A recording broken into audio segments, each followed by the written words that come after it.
सर्वप्रथम मध्य प्रदेश के कोने कोने से आए मेरे समस्त रोजगार सहायक भाइयों को बहुत बहुत धन्यवाद, आभार कि आप लोग इस मीटिंग में पधारे।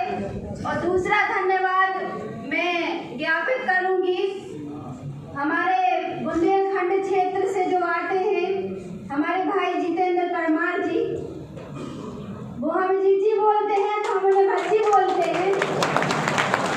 भज्जी को बहुत बहुत शुभकामनाएं कि आपने ये दोबारा कार्यक्रम आयोजित किया है। 5 सितंबर 2023 को यही हॉल था, ऐसे ही सब लोग आए थे। मुझे देख के बहुत अच्छा लगा था, जैसे बहन ने बोला ना कि दोनों भाइयों को देख के आज बहुत अच्छा लगा। मुझे भी उस दिन बहुत अच्छा लगा था कि चलो दोनों लोग एक हो गए हैं। उसी एकता के लिए आपने मीटिंग स्थापित की थी। आप मुझे ये बताइए जितेंद्र भैया कि क्या वो एकता स्थापित हो पाई? बताइए। नहीं, पुरानी बातें वाली बात नहीं है, क्योंकि हम पुरानी बातों को लेकर ही नई शुरुआत करेंगे। हमें अपनी गलतियां देखनी पड़ेगी कि हम कहाँ गलत रहे। आप चाहते, देखिए महासंघ हमेशा जीआरएस हितार्थ काम करता है, करता रहेगा और हमेशा सहयोग करेगा, चाहे वो तन से हो, मन से हो या धन से हो। आपने जब जब हमें बुलाया है हम तब आए हैं, पर मेरे सवाल का जवाब दीजिए, जब मैंने आपको बुलाया तब आप क्यों नहीं आए? पुरानी नहीं भैया, बातें तो पूछी जाएगी, बातें पूछी जाएगी, बिल्कुल नहीं, पुरानी वाली बातें नहीं है। अगर जीआरएस में विश्वास की कमी आई है तो कारण क्या है उसका?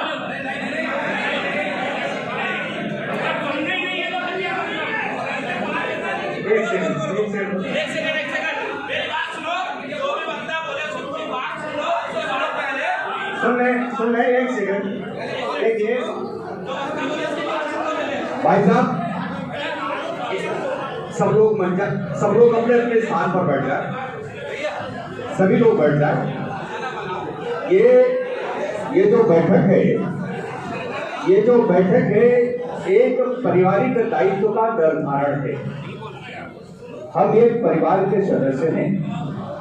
यदि हमारी कोई पीड़ा है, हमारे बीच में मन का कोई क्लेश है, तो हम अपना मान के अपनों के बीच में उस विषय को रख सकते हैं। उसके लिए कोई भी विपरीत होने की आवश्यकता नहीं। हमारा उद्देश्य, हमारा लक्ष्य 28 तारीख के कार्यक्रम का है। हम कोई बीती हुई बात भी यदि अपने बीच में रखते हैं तो ये हमारा मन है, ये हमारी आत्मा है, ये हमारी सोच है, ये हमारी धारणा है कि हम अपने मन का भटकाव नहीं करेंगे। विचारों का आना और विचारों का जाना बना रहता है, लेकिन संकल्प नहीं बिखरते। आपको संकल्प बनाना है, आपके अंदर दृढ़ता का भाव जागरण करना है। और मैं बधाई देना चाहता हूं आदरणीय जितेंद्र परमार जी को कि आज संगठन में मुझे प्रदेश संयोजक का कागज लिखा हुआ है, लेकिन मैं उस कागज को नहीं मानता। मैं काम जीआरएस हूं जो सीओ के सामने चीज बोलता है। उस जीआरएस को सम्मान देने के लिए उन्होंने मंत्री जी का कार्यक्रम आयोजित किया है। हमारी बहन है, हमारे परिवार के रिश्ते हैं, हमने संस्कार सीखा इस भारत की धरती। ये संस्कारों का देश है, ये मर्यादा का देश है। यदि हमारी छोटी बहन अपनी बात रख रही है तो एक बड़े भाई के नाते उसको सुनना है, समझना है, चिंतन करना है और मनन करना है। इन्हीं शब्दों के साथ आप सभी शांति बनाए रखेंगे, ऐसा मुझे भरोसा है और पूरा विश्वास भी है। हमारी शक्ति, आपकी शक्ति का मेल हो रहा है और जीआरएस एक परिवार हो रहा है और परिवार की खुशहाली, अमर और चैन का रास्ता देख रही है। इन्हीं शब्दों के साथ मैं छोटी बहन को पुनः अपनी बात रखने के लिए आमंत्रित करता हूं। बिल्कुल सही बात कही दादा ने। और चूंकि शुरुआत से ही मैं संचालन कर रहा हूँ, शुरुआत से थीम यही बनाई गई है कि अभी तक क्या हुआ, किसने क्या किया, उस पर बात नहीं करनी है। और सभी वक्ताओं ने उसका पालन भी किया है। और किसी ने यदि बात में गहराई जाने की कोशिश की, आप लोगों ने टोक करके उसको रोक दिया। मैं भी निवेदन करूंगा कि 28 तारीख का कार्यक्रम कैसे भव्य हो, उसका स्वरूप कैसे भव्य हो, सभी वक्ता उस पर ही अपना वक्तव्य देने का कार्य करें, मेरा निवेदन है। देखिए, बात तो सुननी पड़ेगी, क्योंकि हम यहाँ पे जब एकता की बात करने आए हैं, मैं जो आज मंच से बोल रही हूँ ना, वो आप बाहर जाके बोलेंगे, इसीलिए यहाँ बैठ के शांति से सुनिए। जितेंद्र भाई, बहुत बहुत धन्यवाद। आप ये एकता 17 तारीख को भी बना सकते, आपका ही खर्चा बच जाता, हमारा कुछ नहीं जाता। 17 तारीख को बैठक भी इसीलिए की गई थी ताकि देखिए, कोई भी काम कर रहा हो, संघ हो, महासंघ हो, जीतू भाई हो, जीआरएस का अहित करने के लिए कोई कार्यक्रम नहीं करता है। बताओ, कोई अहित करने के लिए कार्यक्रम करता है क्या?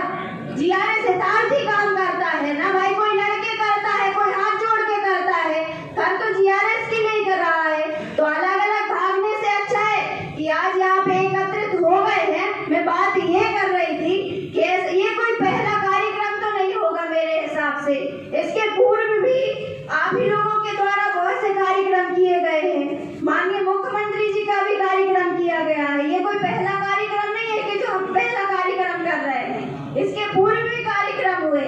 बात आती है कि अलग अलग चल रहे हैं, ऐसा कर रहे हैं, वैसा कर रहे हैं, तो भैया मैं 2023 के पहले एकमात्र व्यक्ति को जानती थी, हमारे आदरणीय रितेश रोशन भैया के लिए। मैं नहीं जानती थी कि कोई रितेश तिवारी है। 2023 के बाद हड़ताल के समय मुझे पता चला कि हाँ, कोई रितेश तिवारी है, कोई महासंघ है। इसके पहले तो हमने सबने एक बैनर की तरह ही काम किया है। अब हमें बात ये आती है कि सफलता क्यों नहीं मिली? कमियां हमारी रही होगी ना कहीं, तो क्या उन कमियों पर बात करना पुरानी बातें करना हो गया? भाई, उन कमियों पर भी हम बात करेंगे। और आप सभी एक बात ध्यान रखिए, महिलाएं कभी घर से बाहर निकलना पसंद नहीं करती हैं। अभी तक अपने भाइयों को हमने ये जिम्मेदारी दी थी कि आप काम करिए, हम हमेशा आपका सपोर्ट करते रहे हैं। पहली बार मैं अपने घर से बाहर निकली क्योंकि मैं भी इस नौकरी में हूँ और कहीं न कहीं मैं इस नौकरी में त्रस्त हूँ।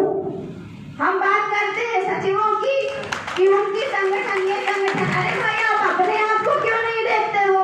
कब तक दूसरे का उदाहरण देखते रहोगे? उनके तो 4-4, 5-5 प्रदेश अध्यक्ष बने हैं, पर जब तक उनका एक कैडर नहीं बन गया तो उन्होंने एक ही अध्यक्ष की अगुवाई करी। चलिए, रोशन भाई ने वो सफलता हमें नहीं दिला पाई, उन्होंने एक बेस तैयार कर दिया। आपका एक भाई निवेदन करने वाला है, एक लड़ने वाला है। कभी आपने देखा कि रोशन और रितेश दोनों लड़ रहे हैं? लड़ता कौन है? हम जीआरएस लड़ता है ना। लड़ने के काम हम खुद करते हैं। क्या आपको अभी तक ये समझ में नहीं आया कि सही क्या है, गलत क्या है? कभी भी अगर एक भाई असफल होता है तभी दूसरा भाई आगे बढ़ता है।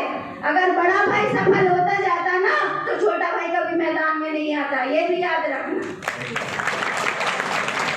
जब भी जीआरएस हितार्थ की बात आती है, हम हमेशा साथ में रहे हैं और रहेंगे, चाहे आपको कैसा भी सहयोग करना हो। पर बात ये आती है कि हर चीज में अब पारदर्शिता होनी चाहिए। आप मुझे ये बताइए, क्या 28 तारीख का कार्यक्रम फिक्स है अथवा नहीं? बताइए जीतू भाई। 28 तारीख का कार्यक्रम बिल्कुल फिक्स होना चाहिए। ये नहीं कि किन्हीं कारणों से कार्यक्रम स्थगित हो गया। होगा क्या? जो बार बार हमारे साथ छलावा होता रहा है, अब हम उस छलावे के लिए तैयार नहीं है। इतनी दूर से जीआरएस जो मध्य प्रदेश के कोने कोने से आया है, वो यहाँ पे, भाई मैं बहुत मीठा नहीं बोलती हूँ, जो सच है वो बोलती हूँ। तो ये औपचारिकता, ये पाखंड, ये प्रपंच के लिए नहीं आया। हम त्रस्त हो चुके हैं इस नौकरी में, हमने अपने जीवन का महत्वपूर्ण समय दे दिया, अधेड़ हो गए, आधे साथी हमारे काल के गान में समा गए और अभी भी हम ये बच्चों जैसी बातें करते रहे। यदि आपको यहाँ बैठ के यदि मीठी मीठी बातें सुनना अच्छा लगता है तो हम